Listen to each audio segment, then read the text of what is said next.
Armée réputée autant pour son fun que pour sa brutalité, j'en ai déjà parlé dans une vidéo avec Bijorn. Si vous êtes brutal mais rusé, mais un petit peu comme moi, un peu plus brutal que rusé, eh bien cette faction est faite pour vous. On est encore sur un codex qui propose plusieurs détachements, vous permettant de jouer des gameplays différents. Vous l'aurez deviné, on va parler du codex Orc.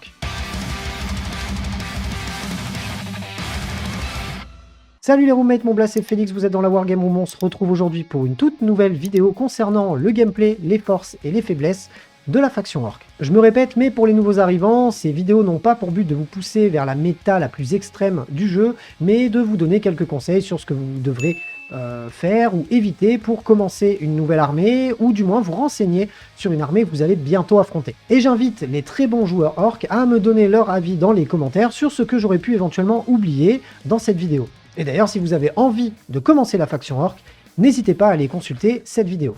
L'écriture actuelle du codex pousse clairement le gameplay vers une armée de masse, où les unités clés du bouquin peuvent être clairement boostées jusqu'à 20 en termes d'effectifs. Le but va être d'envahir la map, de garder les objectifs, et de balancer des vagues successives dans la tronche de votre adversaire. Et pendant ce temps-là, eh bien, d'autres unités pourront s'occuper de marquer des points ou tout simplement conserver vos objectifs. La règle générique de l'armée s'active une fois par partie et ne fonctionne pas pendant toute la game.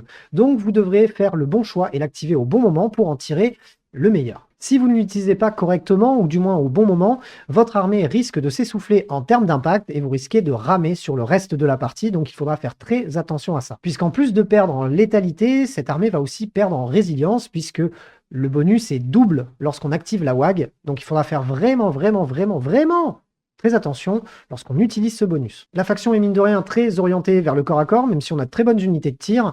Mais là où on va exceller en orc, c'est clairement en allant casser des bouches directement au corps à corps. Mais ça me paraît assez logique jusqu'ici. Le plus difficile là-dedans, ça va être d'arriver à impacter suffisamment rapidement votre adversaire avant qu'il vous ait tombé beaucoup trop d'unités. Mais on a quand même pas mal de résilience au sein de ce codex, donc on devrait pouvoir y arriver assez facilement. D'ailleurs, petite parenthèse, si vous démarrez le hobby et que vous voulez commencer une armée orc, je pense que ça fait partie des armées les plus sympas à jouer, du moins en termes au moins de fun.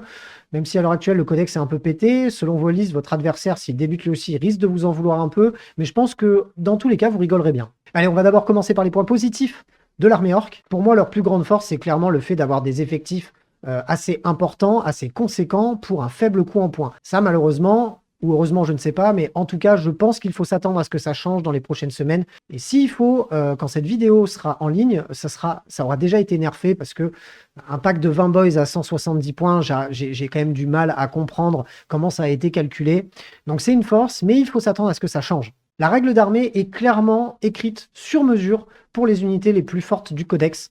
Donc je trouve que ça se combotte très bien et ça va être votre principale force, c'est de déclencher la WAG au bon moment et d'avoir les bonnes unités dans son armée, puisque la WAG déclenche aussi d'autres choses, améliore certains stratagèmes, certaines capacités portées par des personnages. Donc vous allez vraiment tourner autour de cette règle-là, et c'est à la fois une force et une faiblesse, parce que si vous l'utilisez mal ou trop tôt ou trop tard, eh bien ça risque de compliquer la game. Mais en tout cas, ça fait vraiment partie des choses les plus importantes et du moins des plus grosses forces de l'armée selon moi. Autre point positif, je trouve qu'on est sur une rejouabilité assez folle, puisque chaque détachement offre vraiment un gameplay particulier avec des listes, enfin des constructions de listes d'armées vraiment différentes. Si vous êtes un collectionneur et que vous aimez sortir des unités différentes à chaque partie, vous pourrez clairement le faire. Il y a très peu de mauvaises unités à l'intérieur de ce codex et il y a énormément d'entrées.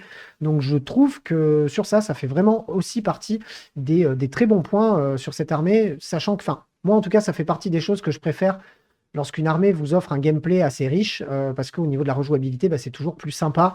J'ai pour exemple le codex Votann que j'ai bien aimé, mais qui m'a très vite lassé parce que j'ai eu l'impression qu'il n'y avait qu'une seule manière de le jouer. Là, ce que propose le codex Orc est assez fou.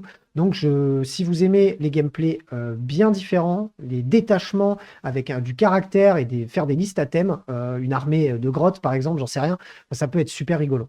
Autre chose, on a tendance à croire que l'orc, avec sa sauvegarde de t-shirt, ne tank pas, mais en fait, au fur et à mesure de la version, enfin, au fur et à mesure du début de version, et par rapport à la réécriture dans le dernier codex en V9, les orcs ont gagné en endurance, ils ont gagné en résilience grâce à leurs règles spéciales, et ça en fait une armée pas si facile que ça à tomber, parce qu'en fait, comme les unités coûtent très peu cher et qu'on a beaucoup d'effectifs, eh ben, c'est absolument plus, je pense, une armée faible en termes de résilience.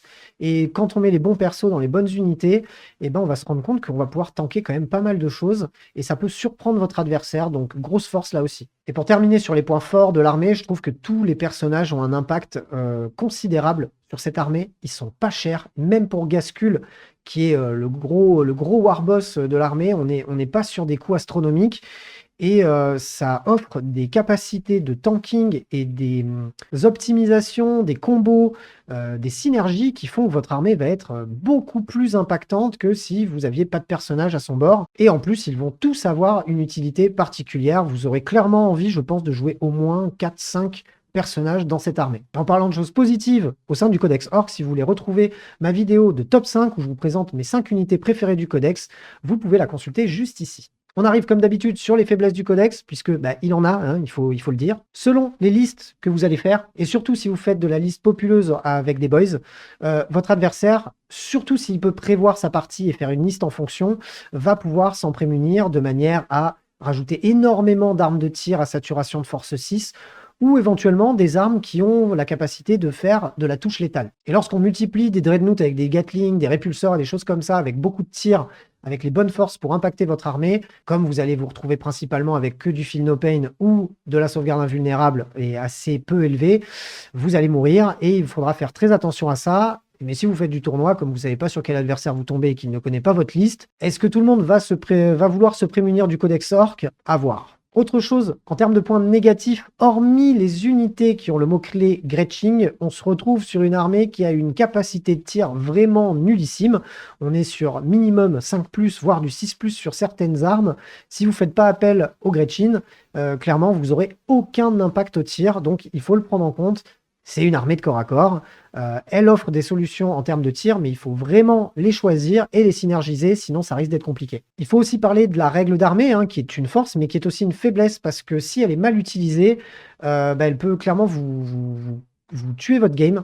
Si vous la déclenchez trop tôt ou trop tard, ça peut changer complètement l'issue du combat, et vous verrez que sans cette règle-là, selon moi, de l'écriture en tout cas que je vois du codex, on va manquer cruellement d'impact et de résilience, donc il va falloir vraiment l'utiliser au bon moment. Moi, je sais que par exemple, je suis absolument pas doué pour ça. Quand je devrais temporiser, je temporise pas. Quand je devrais rentrer dedans, je rentre pas dedans. Donc moi, clairement, je sais que cette capacité-là, je vais jamais l'utiliser au bon moment.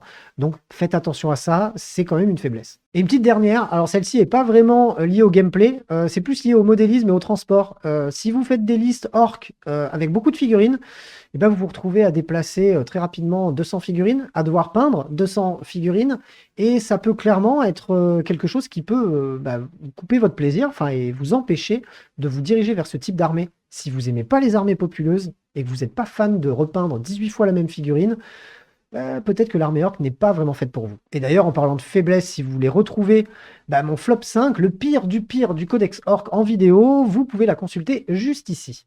J'espère que cette vidéo vous a plu. Si c'est le cas, je vous invite à y mettre un petit pouce bleu, à suivre la chaîne, activer la cloche pour recevoir les notifications, me rédiger votre meilleur commentaire. On se retrouve très bientôt pour plein d'autres choses. D'ici là, prenez soin de vous. Salut les roommates.